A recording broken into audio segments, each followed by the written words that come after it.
had ulcerative colitis, and now I have a J pouch, which I will have had for almost a year next month. And IBD has affected me in every facet of my life, my professional life, my personal life, my emotional life, my physical life. It's taken me to the lowest of lows. It's taken me to some really dark places in my life, and places that I never thought that I would come back from. And once I got through that, and once I realized that I could win and I could beat IBD, I have now become a much better person. I'm proud of who I am, I'm proud of what I do, and quite frankly, I would have never gotten here if it wasn't for the journey that I took with IBD. So IBD can affect every aspect of your life if you let it. And sometimes you don't have control over that. Sometimes, you know, you're sick and you're in the hospital and you can't control the IBD, but you can control how you react to it. You can control what it does to you as a person, and if it makes you bitter or if it makes you motivated. IBD empowered me. It turned me into the person that I am today, and I'm really glad that it did. So don't let IBD win. Be you, be the best you can be with How Crohn's disease has affected me is, I guess, I have to take pills now for various bits and pieces. I have to have jabs every sort of 2 or 3 months, either for B12 injections or blood tests.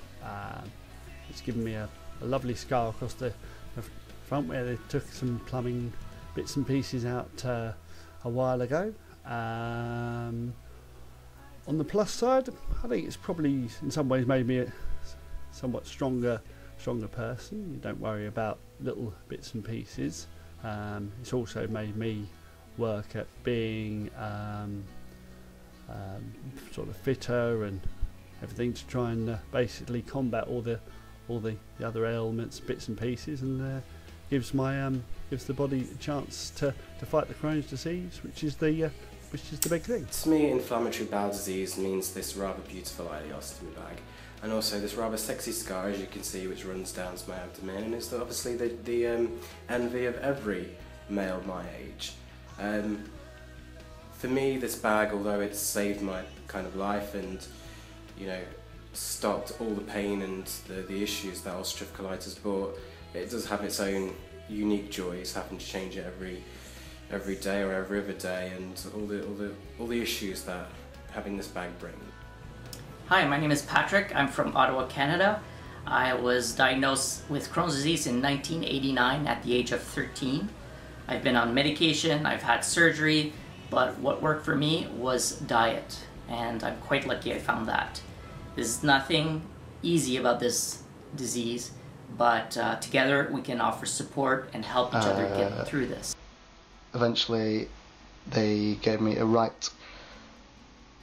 they took out the right hand side of my large intestine, a right hemicolectomy, gave me a loop ileostomy on the left hand side.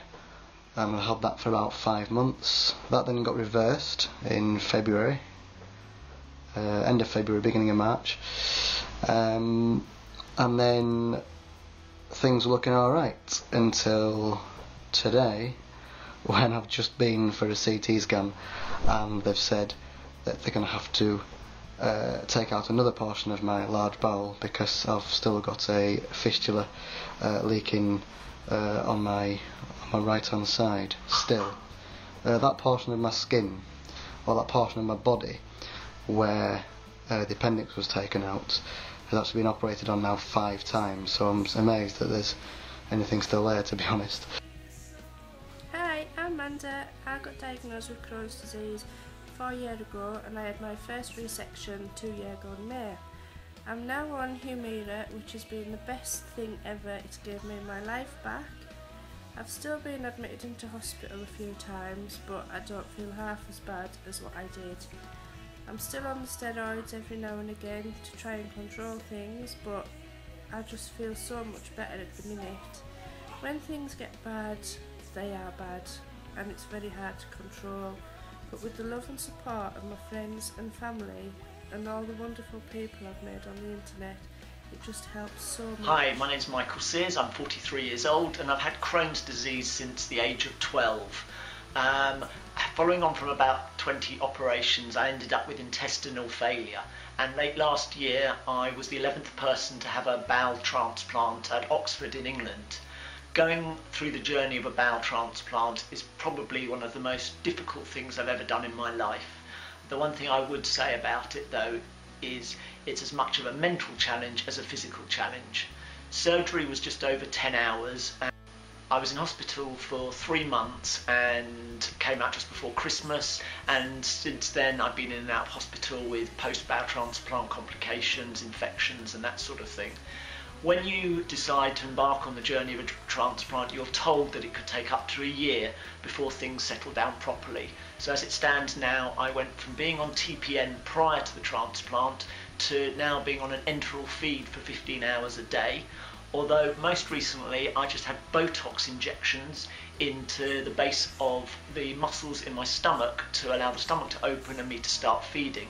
So as I talk to you now, I've been one day with eating some food, which has really been the first time in 2.5 years since that's happened. The long-term prognosis for transplant is unknown at this stage. All they do is they tell you year by year, but the aim is to get back to normality and get back to working life as soon as possible. I didn't have an option about a bowel transplant. I was told that if I stayed on TPN, the likelihood is I'd end up with a liver and bowel transplant. But I know I'm in a very, very small minority of people who have Crohn's disease and end up in this situation. By blogging and tweeting about all of this, I really wanted to tell the story that no matter what you suffer with, there is always a future. I'm Carrie Grant and I work mainly on television as a TV presenter and also as a vocal coach. I was diagnosed with Crohn's when I was 20, but I had been ill from the age of 18, so I'd been ill for 2 years. I think that's the thing that's really hard for people with Crohn's and colitis, is that they can go for so long undiagnosed and for so long really being misunderstood. I think that working with Crohn's is like any other area of having Crohn's. Doing life is difficult, so obviously working is just another kind of area that you're having to try and normalise your Crohn's into. I think that anything to do with chronic illness takes time to adjust to. I always try to remind myself that it took 5 years for me to just get in my head that I have Crohn's. Once I'd understood what that meant, everything felt easier, and even the practical things felt more easy to deal with. The hard thing about having Crohn's disease is that you don't know how you're going to feel from one day to the next. And that's, you can't plan, you can't say, oh, I've got Thursday off, I think I'll choose to be ill on Thursday. You know, I could wake up on Wednesday when I'm doing witness and be really ill.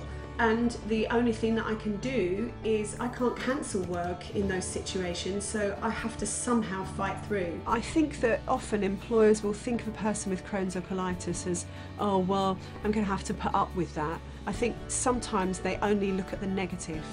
Personally, I think that someone that has had to deal with having a long-term chronic incurable illness will be an amazing person. We need to get better at diagnosing. If a dentist can diagnose Crohn's in me 20 years ago, then I'm sure that a gastroenterologist can manage somehow.